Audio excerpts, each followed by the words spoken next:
ಓಯ್ ಆ ಕೆಲ್ಸ ಎಲ್ಲ ಬಿಟ್ಟು ನಂಗೆ ಟೆನ್ಷನ್ ಆಗ್ತಿದೆ, ಒಂದ್ ಕಪ್ ಟೀ ಮಾಡ್ಕೊಂಡ್ ತಗೋಬಾ.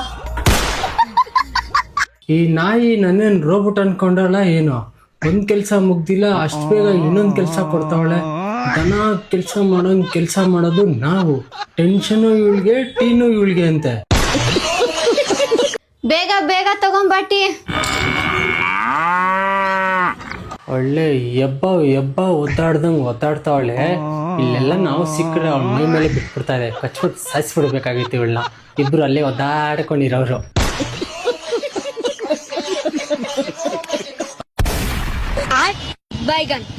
ಏನು ಅವಳ ಕಾಲು ಅಷ್ಟೊಂದು ಟ್ಯಾನ್ ಆಗಿಬಿಟ್ಟಿದೆ, ಕೆಳಗಡೆ ಎಲ್ಲ ಅಷ್ಟೊಂದು ಹೊಡೆದೋಗ್ಬಿಟ್ಟಿದೆ, ಏನು ಮಾಡೋದು?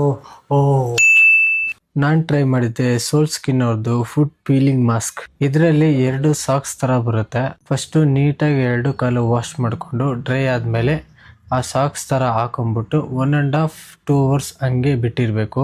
2-3 days ಆದಮೇಲೆ ನನಗೇನು ಡಿಫ್ರೆಂಟ್ ಅನಿಸಿಲ್ಲ.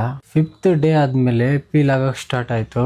1-2-3 days ಆದಮೇಲೆ ಇಷ್ಟು ನೀಟಾಗಿ ಹೊಸ ಸ್ಕಿನ್ ಥರ ಕಾಣ್ತಿತ್ತು.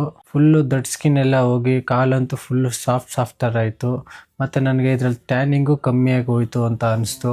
ನನಗಂತೂ ಇದು ಅವಾಗ ಯೂಸ್ ಮಾಡಬೇಕು ಅನಿಸ್ತಾ ಇದೆ. ನಮಗಂತೂ ತುಂಬಾ ಇಷ್ಟ ಆಯಿತು ಈ ಪ್ರಾಡಕ್ಟು. ನಿಮಗೂ ಬೇಕಂದರೆ ನಾನು ಕಮೆಂಟ್ ಬಾಕ್ಸಲ್ಲಿ ಲಿಂಕ್ ಅಂತ ಕಮೆಂಟ್ ಮಾಡಿ, ನಾನು ನಿಮಗೆ ಡೈರೆಕ್ಟಾಗಿ DM ಮಾಡ್ತೀನಿ.